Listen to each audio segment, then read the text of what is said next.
Welcome to the 2024-2025 River Falls High School Varsity Basketball Coaches Show. Welcome, everybody.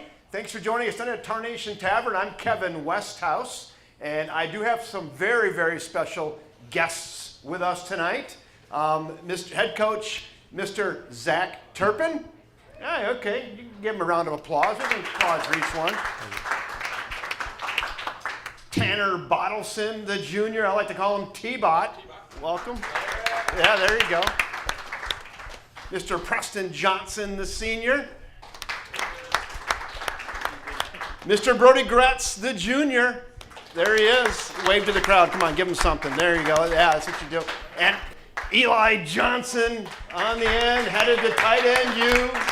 He'll be an Iowa Hawkeye. All right, I want to welcome everybody aboard. We're going to come clean. Some of you at home are tuning into this, and you're thinking, I was going to tune into this an hour ago. We should have saw our first show. It was really good. We're going to try to do it again right now. Let me see where we start.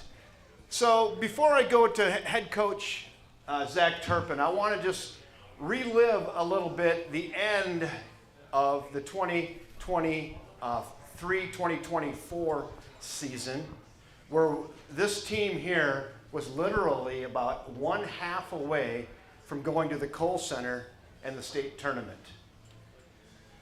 You played down in Neillsville. You played West Salem. I think you were ahead at halftime, if I remember correctly.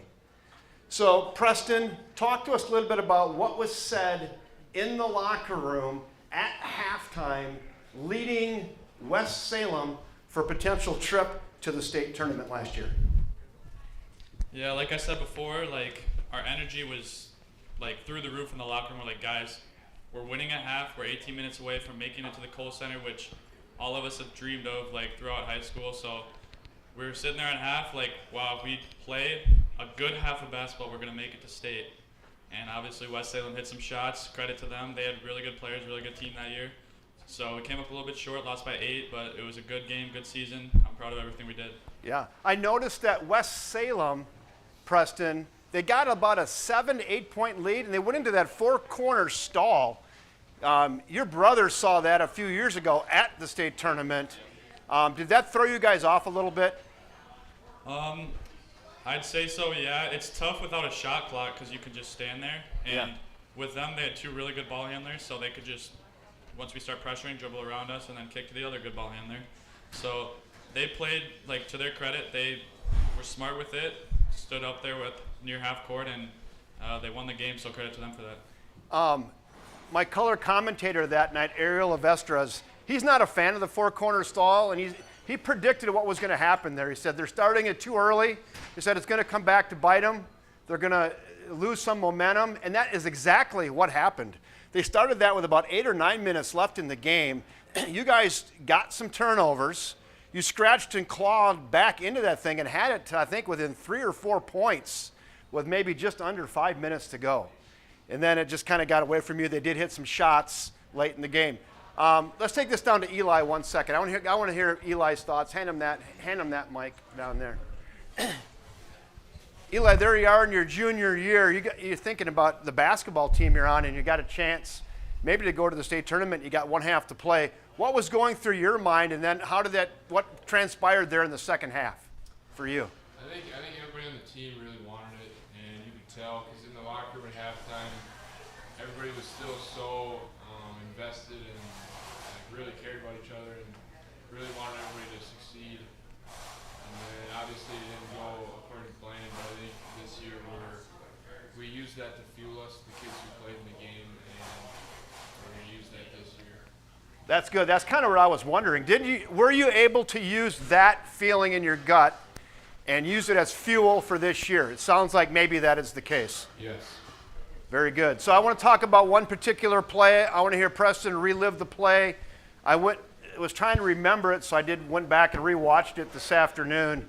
There was about 11 minutes left in the game. This is really a pivotal point in the game. They scored a basket. Ball came through the hoop. The ball kind of laid on the end line. Preston, you reached over and put your hand on the basketball and just kind of pushed it to Jonah Severson, who was going to inbound the basketball. You were like close to the end line. The ball was kind of in play, kind of not in play. And when you pushed it to Jonah and he inbounded the ball, the referee says, "Whoop, turnover, other way." And we're all like, what is going on? Talk to us about that situation and what happened there. Yeah, so obviously, I guess I wasn't aware of like that rule because the whistle blew. I thought it was a timeout or whatever. So Yeah, just hear me push this bottom of this thing right here once. There you go. There you go. So I'm like, I guess I was just getting ready to go to the huddle. I don't remember fully. And then the ref said it's their ball. I'm like, oh, what did I do? And that's what happened. You rewatched the play you said, so I don't remember exactly what I did, but I'm not going to do it again. Yeah, here we go. Let me give this put to Coach Turpin real quick. Coach, so what is the rule on that? Because I see balls come through the hoop often, and a player will give it to another player. It's rolling around on the court. So what made that particular instance different than the other million times we've seen something similar to that? Do you know? It was a good question because when it happened as a coaching staff, we didn't know what was called either, and you don't have instant replay where you can go back and check. Right. So We had a good shot of it. They should have came upstairs. The officials gave us the explanation, kind of like Preston said, that Preston pushed it into play, and then Jonah came out and took it out of bounds. So, the understanding is if it's possessed by a player and it goes in bounds, and then he throws it back out of bounds, it would be out of bounds. We didn't think maybe that we had possession of it before we threw the ball in bounds, but it's just those things happen in games all the time. I mean, there's mistakes that occur, and you just got to live with it. Right. Yeah, I would say that's one thing that sticks out for me. We're not going to cry over spilled milk. Maybe we can just learn from that situation. But if you get a chance, go back and rewatch that. It was around the 11, 12-minute mark in that West Salem game. And I know there's the rule and then what I call the spirit of the rule. I don't know if they follow the spirit of the rule because you had no intention. It looked to me like you wanted to inbound that basketball. You were just trying to take kind of a ball that was rolling around and just get it to your inbounder. That's what it felt like. Is that what it felt like to you? Yeah, that's just the frustrating part. Sorry. That's just the frustrating part about it because I'm just getting ready to go on offense, get a bucket, come back from theirs. But obviously that happened, and I mean, there's nothing we can do about it, so we just had to defend after that. But it's just frustrating that it was out of our control, and I guess we know now. So. I'm thinking about that right now. I know what I might do. I might make a short of that, and then you guys can discuss amongst yourselves. Maybe we can create a little hubbub with that situation. I think enough water's gone over the dam on that it's probably safe to discuss amongst ourselves. Nobody's mad at anybody. Stuff happens, but it's one of those rules, right? And one of those things that happen in the game, and there'll be a lot of different opinions on that. So, hey, enough about last year. Let's talk about this year. Head coach Zach Turpin, he's 1-0. Give him a round of applause. Like I said last time, I'm going to say it again because I think it's kind of apropos. Is like you go 1-0, it's kind of like getting a birdie on the first hole. You're feeling pretty good about yourself. But hole number 2 is a par 5, coach, and you got a conference game coming up. Here, I'm going to give you the mic, and I'm going to ask you a couple questions. Head coach Zach Turpin, coach who has been with our organization 5 years. Prior to that, he was with St. Croix Central for 7 years. Coach, what got you from St. Croix Central to River Falls? Talk to us about that.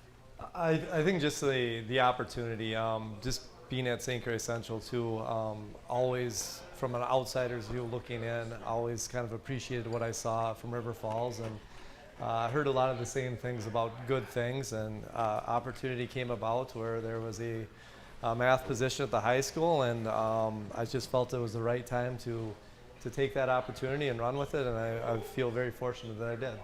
Was it a job posting that got you, or? Yeah, it was a job posting, and just like I said, more hearing about all the good things that happen in this community at that district, and talking to people, just had a good feeling about it. And you're from Spooner originally, correct? Correct. Yeah. So this gets you a little closer to home. Did that have anything to do with it? It's about the same distance actually, but I wasn't even really thinking about how close the home it was. It was more about just going to a place where I felt comfortable, and working in a district where there's a lot of community support, and just a great opportunity for me. So 5 years under the tutelage of head coach Zach Campbell, and now you've got the reins. How has that transition been for you from assistant coach to the head coaching role here? It's, to be honest with you, it's been pretty smooth. Having Zach still around, I can always go chat with him. Having Coach Carroll as the AD, I've worked with him before, has been very supportive and helpful in any questions that I have. Having a group of assistants that have been around the program for as long as they've been around, I don't know that I would have taken the job without knowing that those people were going to be supporting it, because I knew with what Zach had done in the past, I fully appreciated everything he had done and really bought into the culture that he's built and really wanted to see that forward. Culture. Talk to us about your culture. What is the River Falls Wildcat basketball culture? Can you just describe that briefly? That really give us a feel for what that is. I think that's a better question actually for our kids. I think they know it better than I have, because some of these guys have been around even longer than I have. So maybe a better question. Okay, well, I'll come back to that there. So if you're not when you're not coaching basketball, what are you teaching? High school math. High school math. So is it like entry-level math? Are you getting in the upper levels, or is it a myriad of things? Is it entry-level, Preston, Eli? I've got both of them in calculus right now. So, calc. Yeah, so they're both in my calc class, so I have calculus and pre-calculus. So, yeah, they're pretty challenging math courses. Well, good. Well, good for you. Any surprises this year in transitioning to head coach that maybe you weren't expecting? No, I think sitting behind Zach for the last number of years, he's done a great job communicating with me. I kind of got to see the behind the scenes of what goes on and help out there as much as I could, and I think that helped prepare me for where I'm at right now. And like I said, assistants just stepping up and being there to help out with that transition has made it pretty smooth for me. Very good. Well, I'm going to take the monkey off your back and throw it on some of these guys a little bit. Junior Tanner Bottleson right here. Then we're going to have senior Preston Johnson, and then Brody Gretz, the junior, and then Eli Johnson on the end down there. So we're going to get to each of these guys, and they were kind enough to give up their night tonight and come and talk to you and all the folks at home. So thank you. So let's talk a little bit about culture. Tanner? Yeah, I would say even that Campbell left, we kind of have the same culture, like blue collar, doing little things when it's hard, even when no one's watching. We have 3 pillars this year created by us. It's love, purpose, and discipline, and it's just basically been with the program for a while. So, yeah. Love, purpose, discipline. That's pretty good, and you got on that pretty quick. That's good. By the way, 7 points the other night for the junior. Give him a round of applause. Yeah, buddy. Coming off the bench, you got to be working. Are you thinking about maybe getting in that starting 5? I don't want to put you too much on the spot, but is that a goal of yours personally? And do you think you can earn yourself a way to the starting 5? Honestly, I think it's a goal for everyone to be in a starting 5 for a varsity team. So yeah, I'm going to do whatever it takes to try getting in that spot. The cream always rises to the top. Keep working hard, and you'll be rewarded. Thank you. Senior Preston Johnson. Before we get into the basketball stuff, Preston, been a great athlete at River Falls High School, been a great basketball player, great football player. Preston, talk to us a little bit about where you're going to go play college football. Next year I'm going to be going to Minnesota State University Moorhead. It's about 4 hours away, and it's right next to Fargo, North Dakota, so it's a good area to be at. Mm-hmm. And on the team, you're going to be safety, D-back. Talk to us about where do you think you're going to fit in with that program. I'll be a safety, and my coach told me strong safety, so boundary safety, for their team. And I went on a visit there one time, and they showed me a bit of what they got and their culture and their plays and everything. All right. So even a year and a half ago, did you think you'd be going to college to play football, or did you think basketball was in your future, and how did that change? Yeah, it was both. It's been up in the air until honestly I committed. I would say late, but basketball's in the picture up until I did commit. So I've always loved both sports, and I'm just enjoying my last year of basketball because it's been a long journey, and I've always loved this sport more than most things. So 4 years goes pretty fast, doesn't it? yeah, it seems like not that long ago I broke my ankle. Not that long ago I was playing as a freshman on varsity with Coach Campbell, so it went by fast. Well, senior year, leave it all on the court. I'm sure you will. Let's go talk to Brody. Junior Brody Gretz, he had 23 points, 4 steals the other night in the win. Player of the game right out of the chute, 23 points still. Do you see yourself in that 20 to 26 range? Is that where you want to be this year for the Wildcat basketball team, or was that an anomaly? Are we going to see more of that from Gretz? I mean, yeah, hopefully. I mean, I forgot what you said. Yeah, we're talking. Oh, no. The question to you was, do you see yourself in the 20 to 26 range, or is that an anomaly? Is this going to be? Where the team needs you and where you're going to be?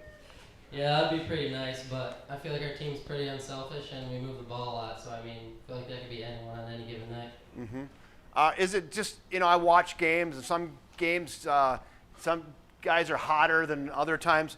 When do you know like this is going to be my night? And when do you think, oh, I'm a little cold tonight? Do you know that in warm-ups, or when does that sensation come to you?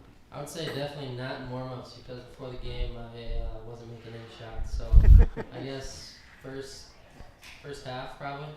Are there any triggers during a game that make you play better? Like some guys need to get knocked down once, or what happens to you, Brody, that maybe turns something on for you? I would probably say just hitting a few shots, getting that confidence, and then also like my teammates encouraging me and being positive and having a lot of energy. Good. Junior year, you're going to get a lot of minutes this year. What are you going to add to the team besides scoring? Anything else that you're going to be adding? I'm going to try to do everything that I can, pass the ball, rebound, play defense, whatever, bring energy. Very good. All right, let's go down to Eli. Let's talk a little bit about Eli Johnson. I had mentioned it in his introduction. Eli Johnson just this past week signed his letter to play for the University of Iowa. So congratulations. Tight end you. I see for the first time, they have you at 6'7" on the bingo card here. That's pretty good. I always saw 6'6". Maybe you're still growing, Eli. Yeah, maybe I grew in it. Stuck the sports section of the local newspaper underneath him and got that extra inch. I don't know. Talk to us a little bit about signing at Iowa and what that means to you. It means everything. I've wanted to go Division I pretty much all of my life, or as long as I can remember, and it's just been a dream of mine. And I worked so hard for it, and I finally that was kind of not the finish point, but kind of the next step into playing Division I. Sure. So you go to Iowa. I mean, I'm sure they're just chock full of the best athletes in the country, by the way, and Eli is going to be one of them. So process, I mean, is it typical to redshirt as a freshman? Is it typical to start as a freshman? What can we expect, or what do you expect? They haven't really talked to me about it too much. They're just going to, when I go in June, early June, they're going to test me and see how I handle things and how I play in real life, and they're going to pick if I'm going to redshirt or play or don't redshirt or don't play, whatever. Does it matter to you, or are you just committed to the program? I'm just committed to the program, for sure. That's outstanding. So, with football in your future, a bright future at that, you've got one more year of high school basketball. You've got one win under your belt this year, maybe 24, 25 games to go. What are you looking forward to, Eli, this year, playing your last senior year of high school basketball? I'm definitely looking forward to making this as memorable as I can for me and Preston, because we're the two seniors, and especially for the younger guys like these two boys up here, and just everybody on the team to make it as fun as possible and do everything I can to put our team in a position to win and have fun. Speaking of fun, Eli, tell me something fun that's happened in practice this year. Fun or funny? You have any stories you want to share? It could be on the court, in the locker room, on the way to the car. You got anything you'd like to share with us? I would honestly need to think about that, or you could ask one of these guys. Yeah, do you guys, anybody have a story? Looks like Preston's got one. Oh, you got to think. Anybody got a story, something fun or funny that happened?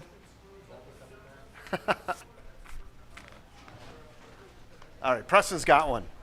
Well, it's not really from basketball, I guess, but we were talking to Greg Peters about this before. the girls volleyball always be like are pranking us at Culver's after games, and I don't know if Eli wants to explain it, but they're like hiding in our cars and stuff when we keep them unlocked. So I don't know if you want to or not.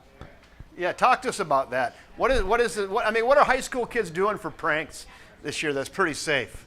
Yeah, so I don't know why it started or how it started, but after was it a volleyball game? Yeah. Yeah, after a volleyball game, I was driving other people in my car, like Todd Benedict. I was driving him, I think, and Charlie Loesch, and I dropped him off at the high school, and then I drove home, and somebody jumped out at me when I From the back seat? Yeah, when I pulled in my driveway. And I don't get why it happened or I didn't really understand it, but it scared me. And What was your initial reaction? Did you come up at him? Or? I did, yeah. Yeah. I was really scared. Yeah, and then we haven't tried to do it back to him, but they've tried to do it with us or with random guys multiple different times, but it hasn't really worked the same as the first time. Yeah, that's funny. It's got to be tough being a high school kid these days. I know we're all thinking back to our high school days and the pranks we pulled and the stuff we did. You guys are under pretty tight reins. You've got the electronic leashes in your phones, and your parents know everything you're doing. There's a ton of rules, things you can do wrong. So it's probably kind of a tightrope you have to walk with having fun and then the hazing and things like that. Anybody want to talk about that? You know, trying to make good decisions. You know, but still have fun. Anybody want to touch that one, T-Bot? No, nobody wants to touch that. So that might be just the wisest choice there. Let's get into some thought questions. Let's get under the hood a little bit. Tanner, we're going to you. Let me see here. Hold on. I just feel like this is like a Rorschach test here. Hold on. Okay. If you could live anywhere in the world, where would you live? How about that one? Let's go there. If you could live anywhere in the world, where would you live? And why? I'm not sure where, but just somewhere nice. Somewhere with summer all the way around. Warmth. Yeah. I don't like the snow here. Yeah. It gets worse as you get older. Anybody else, where would you like to live? That's a tough question. We go to Cancun for spring break, and that's awesome. So I love the weather down there. So that'd probably be an option. And in the U.S., I've never gone, but Oregon and Washington and that area seems super cool. So at least I want to visit there. That seems awesome. So I think it's nice and green there. It's rainy. yeah, But that's why I like it. there you go. I'm not too sure, but me and my family have went to Hawaii a few times, and it was really nice down there. It's pretty warm and fun. I'd probably stay in Wisconsin if I had to pick somewhere. Oh, Just because I like the feel of it like a town, and you get all 4 seasons, and it's just where I've grown up. close to your family. Yeah. You keep the mics. Describe your perfect day. My Describe your perfect day. What would your perfect day look like, Eli? I would probably say sleeping in a little bit, maybe until 9 or 10, and then going to get Chipotle maybe with some friends. And then Do you get the bowl or do you get the burrito? I switched it up a little bit, but Yeah. I've gotten a bowl more recently. I got one last night. It's pretty good steak. Yeah, they're pretty good. I get chicken. He gets the chicken. Chipotle. I don't really know. We just find something to do, whether we just sitting down and talking or watching football. Are you describing today, Eli? Yeah. Yeah. Perfect day. What do you guys do when you hang out? What does a teenager do today when you hang out? Do you start the video games? Are you playing Madden? What are you guys doing? Sometimes I feel like it just depends on whatever we want to do. Sometimes we'll just be sitting there and talking, or sometimes we'll be going out to eat, or watching TV or watching football or sports. It really just depends on the day. Very good. Anybody else want to talk about their perfect day? I'd say it's my perfect day because, so let's say like August. I don't know when the first football games are, but like when we don't have school, go to Kinney Cafe with a couple of the boys like that are on the team. What are you getting there? Pancakes or you go with the meat? Me and Tanner get the Kinney skillet. Oh, yeah. We tried going yesterday, but it was too packed. Or Saturday. Yeah. And then after Kinney, You got to get there before 10. yeah, you do. Yeah. And then after that, go home, probably take a quick nap, do whatever, hang out with my brothers, then get to school at like 4. And then I love football pre-games, like locking in. It's like, I don't know, it's just a crazy feeling. And then going out and play Friday nights. It's just nice when we don't have school and then playing a game. But thinking about it during the day sometimes a little stressful, but. Keep the mics. You talked a little bit about getting jazzed up, getting in the zone. What do you do to get in the zone before a game? Do you have a ritual? Like kinda. I just listen to music. Basketball and football are different. Basketball, I just talk to my friends, get shots up. I just like try not to think as much as possible. I just like try to think free. And then football, I just think about that first play, like hitting somebody. Because this year I like really enjoyed hitting people. So You had a lot of tackles. Yeah. As a safety, this kid had way too many tackles as a safety. I'm going to say that. Double digits, very often. Very often. So, yeah, I could see you liked hitting people. It's fun. What do you have on the iPad? What are you listening to? What music? Yeah, what music? Is iPad even a thing anymore? I don't know. What are you listening to? Colin and I in the car, we listen to like these hype songs, but before the game, it's like rap. But other than that, it's like country or pop when I hang out with Colin. So I want to hear anybody else. Tell me what you're listening to. T-Bot. Country and Western, both kinds, or what are you listening to? Normally, I'd probably say country, and then if I'm feeling a little extra that day, some rap thrown in there. So like game days, I probably listen to rap. Yeah. Brody, how about you? You listen to music or not? I do listen to music. What are you listening to? What's your go-to? Oh, well, when I'm with my friends and we're like driving around somewhere, I would say more country, but then like before games, definitely more rap. How about you, Eli? What are you listening to get you jacked up? I like to listen to everything. Like I listen to old pop or new country, rap, and yeah, pretty much it. And then before games, I like to listen to pop and rap. Very good. I'm gonna get Coach involved in this thing again. Coach, what does your perfect day look like? I think it's What's Coach Turpin's perfect day? it's probably different, honestly, depending on how I'm feeling. I mean, there's if I know it's a work day, it's getting up, getting to get a workout in maybe before school, and get into the classroom and having activities going, and then getting to whether it's football or basketball practices with the kids and them having a ton of energy, and then ideally it's a game day probably then too. If it's like off season or something, I love traveling with my wife. Yeah, it's probably a beach day where I can just be a beach bum and not worry about anything in the world. So it really depends. What's your favorite meal you're gonna have on that favorite day? Oh, it depends. I like trying things, so it kind of depends on where we're at. So, I could go with the, I guess, favorite would be like Italian food. I really love Italian food almost all the time, but I really like to try things different. So There you go. Well, I'm going to give these guys a chance to think about this. As long as we're talking about eating, I'm going to stick with you, and then I'm going to come down. And you get to have dinner with 3 people. You can pick anybody you want on the planet, dead or alive. Who's Zach Turpin eating with? are you guys ready for this one yet? Yeah. So 3 So people, you guys, huh? you get 3 people to dine with for 90 minutes. Who are you going to hang with? Have to be alive or Dead or alive. Dead or alive. Dead or alive. Yeah, that's difficult. Definitely the best answer right now is my wife. That's safe. So I'll go Safe. with that. So gotta get one. I got one of the 3 there.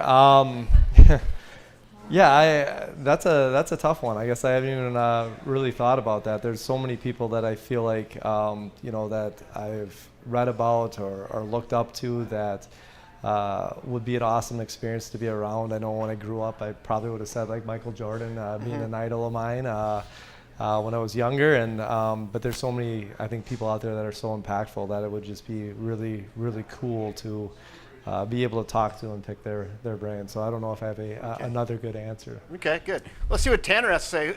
Tanner, who would you like to spend 90 minutes with and eat with and pick their brain? I'm gonna start it off with Shaquille O'Neal. Seems like a funny guy, chill guy. I'd like to talk to him. Second, probably Drake, one of the artists I listen to a lot. Get to know him, and I can't think of a third right now. Okay, that's fine. Preston? Mine's probably There we go. a little bit more different. I'd like to like stir the pot a little bit. Okay, So let's stir it. I'd say LeBron and MJ, and then there's a lot of people I can pick, but I think my dad versus Zach, like arguing with those two would be kind of funny about like who's better. So it's 4, but I'd say that's Yeah, you can have 4. Because T-Bot only got 2, so you can get 4. So there you go. There you go. How about Mr. Gretz? Brody. I don't really want to choose between any of my family members, and I feel like there's too many people I like to choose from, so I would probably just say my friends.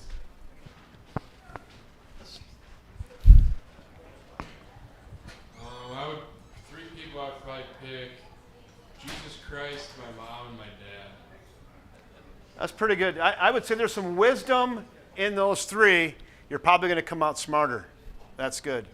You know, I'd like to have just, as a lot of people like to eat with or whatever, hang out with.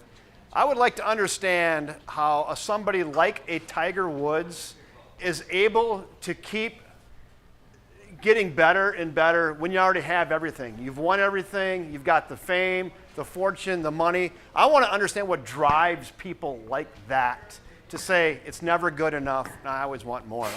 That'd be very interesting to hear what goes on in a human being's mind. Because they often say the biggest detriment to a lot of success is a little bit of success, and then we let our foot off the gas. I see some of these people, though, that just never let their foot off the gas, and they keep getting better and better. I always find that very, very interesting. Let's go. Let's pick a couple more. What hobby would you like to learn? Who's got you go right down here. What hobby would you like to learn that you're not doing now? Like, God, if I only knew how to do that, that'd be cool. I've always wished I could like backflip. Yeah, I've seen that. Like, how do they do that? On the ground, that would be cool. That'd be so nice. I think if you YouTube it, there's somebody who thought that exact same thought. They wanted to know how long it would take them to be able to do that. And he was kind of an athletic kid. I think he did it like in a day. Yeah, I think I've tried to do it when I was younger, but I don't think it ever happened. Yeah, so with some athleticism and then some help. Yeah, if I got some help, then maybe I could. So Google or YouTube that, you'll see people that have done stuff like that haven't done it, that wanted to. They all end up doing it. That's another good thing. Set the goal, right? Work it back to the moment and then figure out how to do it. But yeah, that's cool. I would probably have to say like UFC or karate. I just feel like that'd be pretty fun to learn. Yeah. I wish I was good at golf. Sorry. Yeah. I wish I was good at golf because like I don't golf a lot, but when I golf with like my family and friends, like I hate not being good at it. Like when I sit in the woods, it's like an awful feeling for me. So I wish I was good at golf. A little different route here. I wish I could do some really cool magic tricks. Like make stuff disappear and reappear. Haven't. That's good. You know what's also cool about all these things that you want to do? They all can be done, right? Again, I dare you to take a pencil and piece of paper and write it down. And if you want to do something and put your mind to it, I don't care what it is, you could do it. You could do it. Get the goal, get the vision, work it back to today, and then see what it's going to have to take you to get to that. You could probably be the best magician ever. Make an airplane disappear on the tarmac, right? David Copperfield, he had a vision, he did it, figured it out. So, anybody like to play the piano? No, you used to play the piano? Talk to us about that. Be the life of the party, play the piano? Nobody? I think most of me and my brothers grew up playing the piano, and I'm not that good anymore, but every once in a while, when I'm in the mood, I'll like look up a song on my phone and it shows me the notes that I have to play. Mm-hmm. So I'll like play whatever song comes to mind. Zach does it too when he comes home sometimes. So it's honestly like just a stress reliever because it's like cool to just play a song that you know. Yeah, I think playing the piano, I always think that's something that, and again, you get around a lot of people, everybody wants to be around the guy playing, the girl playing the piano. It can be a life of the party, it can be a stress reliever. So I think that's a good one. So let's just get a little bit deeper before we move on. And I hit you up with this before. I'm going to hit you up with it again. Maybe you thought of something after you had a Charlie Cat chicken sandwich, I don't know. But life's hard, right? A lot of adversity. Where do you go? What's your coping mechanism? Where do you go to cope? Where do you go, this stinks, this hurts, I'll never get over it. But where do you go to realize that it's not the end of it? It's going to get better tomorrow. And you can start. What's your coping mechanism? Well, obviously I go to my family because they're like the most supportive people in my life. Friends are good to have too. And you brought up Jesus, so praying is always something that's been good for me. Like after a long day, just praying at night is great for me. That's really good. You can share. How do you cope, T-Bot? Like Preston said, go to family and friends. They're always there for you. Another one would probably be just getting sleep after it. Wake up better the next day, and your body's rested, mind's rested.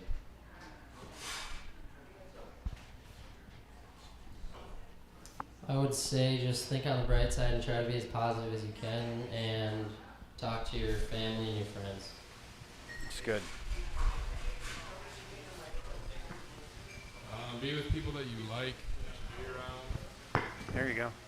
and just be with those relationships, and just do what you love, and doing what you love. And this is one of my topics as you get to interact with these very cool high school kids, and I know what kids go through, and it's very difficult. You see some kids struggle. A couple of you are on it already about coping. You're gonna run through it. You're gonna have friends who run through it. Take that piece very seriously in all the fun stuff and great stuff you're doing, because human beings have to learn to cope. So plan ahead, because a pile of what's coming at some point, and be prepared mentally of how you're going to deal with that. Get yourself around people who care about you. Realize that there is a better day tomorrow, and find those places in your Lord and Savior, or whoever you need to be, to know that it's more than just about you. That's a lot bigger. You're affecting thousands of people around you, your life. Take it seriously. Take it seriously. God, I like that topic. I'd like to do a whole seminar on that someday. Let's see. One more, and then we're going to wind it up.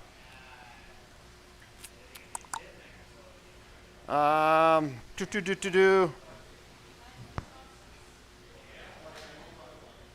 asked you this last time. I think it's a good one to ask.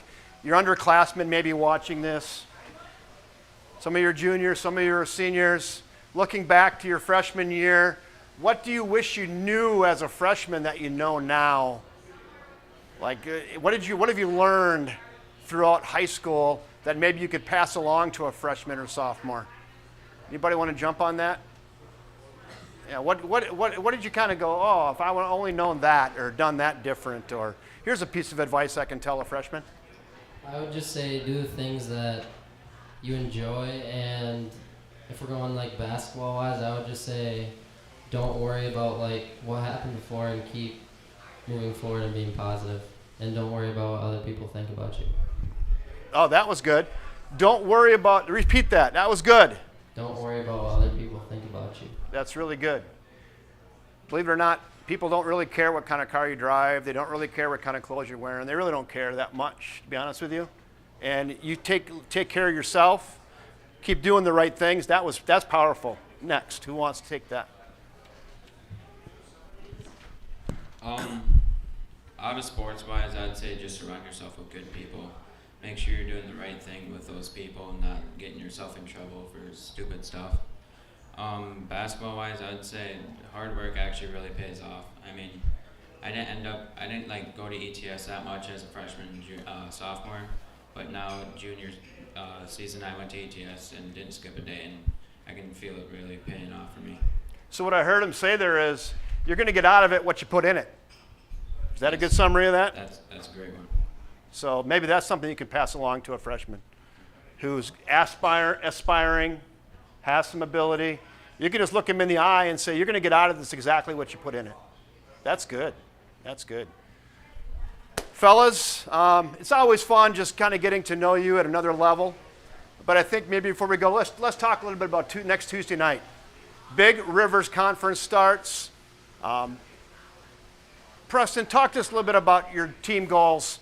And you had mentioned it to me previously about some pretty lofty goals for your team as it relates to the Big Rivers Conference, which starts next Tuesday night at 7:15 at our gym against Menominee. Talk to us about your goals and what this game coming up means. Yeah, so like I said before, we know, like you can tell from practices and stuff, like we have a team that can win the conference championship. Even though we have really good teams in this conference, I believe that we can win it with the way things have been going. And Tuesday night, it's just opening up for us. We're going to take it game by game. Like we already forgot about Menominee. We put in Menominee stuff today, so that's all we're worried about right now. And just hopefully we can reach our goal and win a conference championship. Good. Eli, what are you going to do, Eli, next Tuesday night to help your team win? I think the first step is control the controllables. Tomorrow we have to practice, and we got to make it a good practice and just work hard.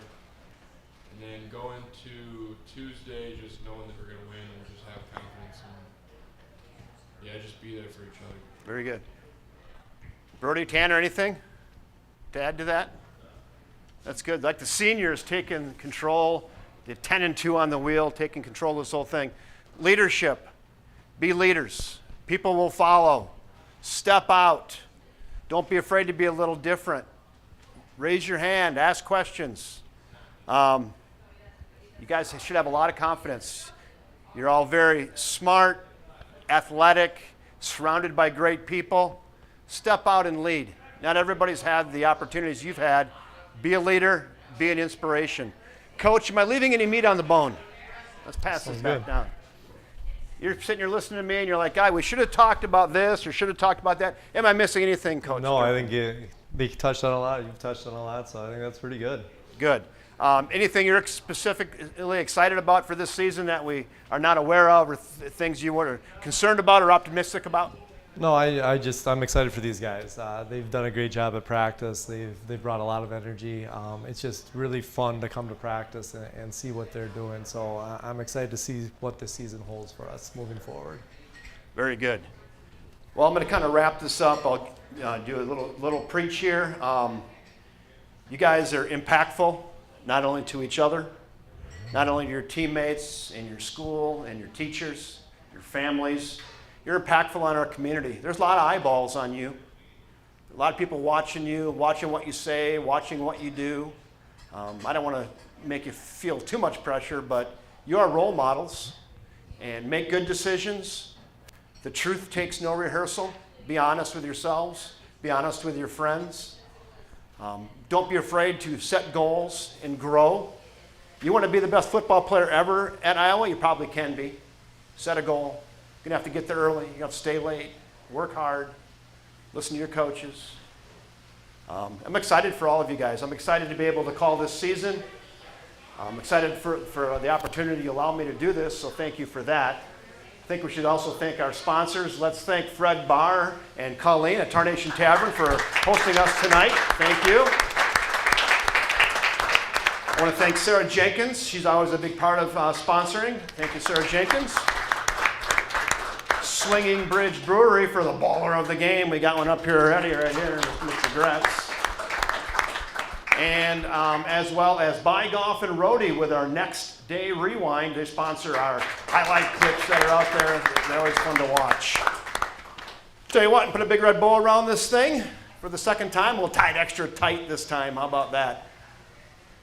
On behalf of head coach Zach Turpin, the River Falls Wildcat Varsity Basketball Club, I'm Kevin Westhouse saying thanks again for joining us, everybody. And until next time, till next Tuesday night, good night, everyone.